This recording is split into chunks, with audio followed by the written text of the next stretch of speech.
أعوذ بالله من الشيطان الرجيم. بسم الله الرحمن الرحيم.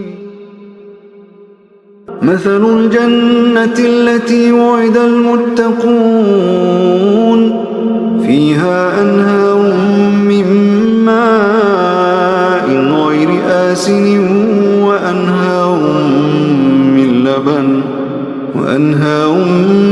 لبن لم يتغير طعمه وأنهار من خمر لذة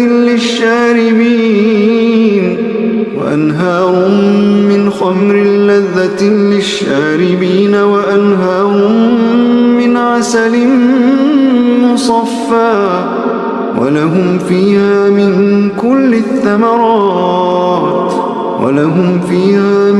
كل الثمرات ومغفرة من ربهم كمن هو خالد في النار وسقوا ماء حميما فقطع أمعاءهم.